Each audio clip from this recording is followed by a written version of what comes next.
माता दी दोस्तों, देखेंगे इतिहास की सबसे बड़ी गिरावट आने वाली है। रिच डैड पुअर डैड के लेखक रॉबर्ट कियोसाकी की यह चेतावनी कैसी है। देखिए, मशहूर निवेशक रॉबर्ट कियोसाकी इतिहास के सबसे बड़ा मार्केट क्रैश को लेकर चेतावनी दे दिया। उनका कहना है कि सन 1929 की जो मंदी आई थी उससे भी भयानक हो सकता है। वो तो छोड़ो, जो 2008 की मंदी थी उससे भी भयंकर हो सकता है, यहाँ पे इन्होंने बताया है। और क्या लिखा है इसके बारे में वो भी हम यहाँ पे थोड़ा सा डिस्कस कर लेते हैं। देखिए, हाईलाइट की बात करें तो रॉबर्ट कियोसाकी ने इस पॉइंट को हाईलाइट किया है। मेन पॉइंट क्या है, रॉबर्ट कियोसाकी ने दी इतिहास के सबसे बड़ा मार्केट क्रैश की चेतावनी। लेखक ने अमेरिका और जापान जर्मनी की अर्थव्यवस्था की ओर किया इशारा। क्यों अमेरिका, जापान और जर्मनी पे क्यों इशारा किया, उनकी अर्थव्यवस्था पर क्यों इशारा किया, उस पर भी हम वहाँ पे थोड़ा सा प्रकाश डालने की कोशिश करेंगे। फिर उसके बाद बात करते हैं यहाँ पे कियोसाकी ने निवेशकों को संकट के अवसर देने की सलाह दिया।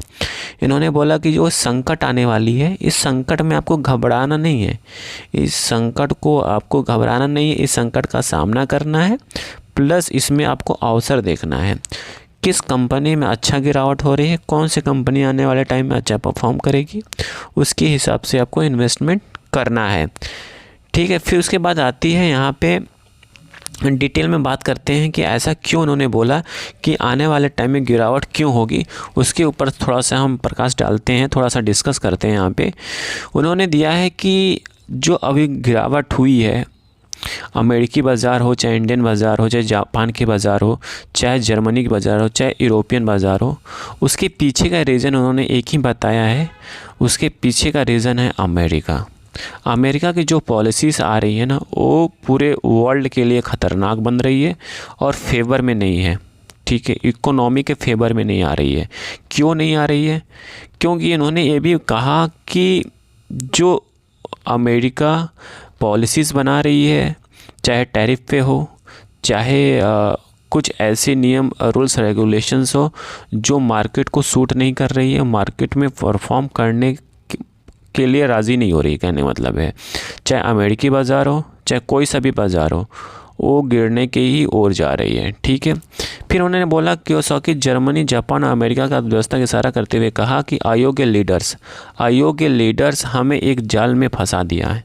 अयोग्य लीडर्स मतलब, कहने का मतलब है कि उनकी जो पॉलिसीज़ हैं, अमेरिका की, जापान की और जर्मनी के जो शासक हैं, वो उन्होंने बोल दिया अयोग्य हैं, वो लीडर के लायक ही नहीं है। ठीक है, क्यों बोला उन्होंने ये बोला कि उनकी जो पॉलिसी है, उस पॉलिसी की वजह से मार्केट में इस तरह का तबाही देखने को मिल रहा है। ठीक है, और इन्होंने देखिए यहाँ पे बोला, उन्होंने पहली बाज़ार में भारी गिरावट को भविष्यवाणी की थी, तो हुआ भी था, ऐसी बात नहीं कि नहीं हुआ था।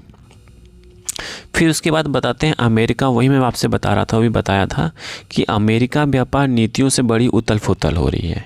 वो मैं तो आपसे बोला कि जो उनकी पॉलिसीज़ है, वो पॉलिसीज़ क्या है, मार्केट को किस दिशा में लेके जाएगी, अभी तक क्लियर नहीं हो पाया था। ठीक है, फिर उन्होंने बोला सर्वे में कनाडा, अमेरिका, मैक्सिको में 74 से 70% अर्थशास्त्रियों ने माना है कि मंदी का खतरा बढ़ गया है। मतलब यहाँ तक कि रॉबर्ट कियोसाकी नहीं, इसके अलावा जो भी और अर्थशास्त्री हैं, उन्होंने बोल दिया 74 से 70% अर्थशास्त्रियों ने मंदी की ओर इशारा कर दिया है। ठीक है, और फिर उसके बाद बोला कि अमेरिकी में महंगाई बढ़ने का खतरा बढ़ गया है। गोल्डमैन सैक्स ने अपने 2025 के अमेरिकी विकास का पूर्वानुमान की नीचे की ओर इन्होंने बताया कि नीचे और जा सकता, वो भी किसने बोला है? गोल्डमैन सैक्स ने। ठीक है, फिर उसके बाद हम बात करते हैं 2008 का जो वित्तीय संकट आया था ना, उससे भी बुरा होने वाला है।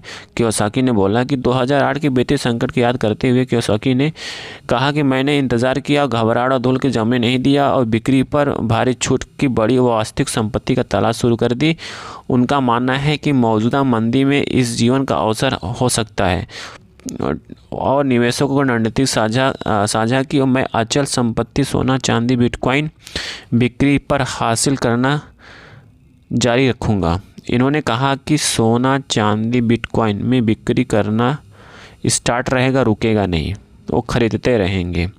ठीक है, मतलब यहाँ पे कियोसाकी ने जो टारगेट किया है शेयर मार्केट को टारगेट ना करके संपत्ति मतलब ज़मीन, सोना, चांदी, बिटकॉइन में बिक्री उनकी रहेगी। उनका कहने का मतलब ये है वो घबराएंगे नहीं, इस अवसर का फ़ायदा उठाना चाहते हैं।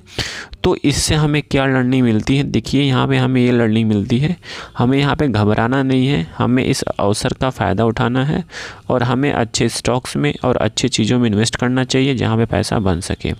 आई थिंक सारी इन्फॉर्मेशन आपको समझ में आ चुकी होगी। समझ में आ चुकी है प्लीज़ लाइक एंड सब्सक्राइब करिए, दोस्तों के साथ जरूर शेयर करिए। Thank you for watching this video.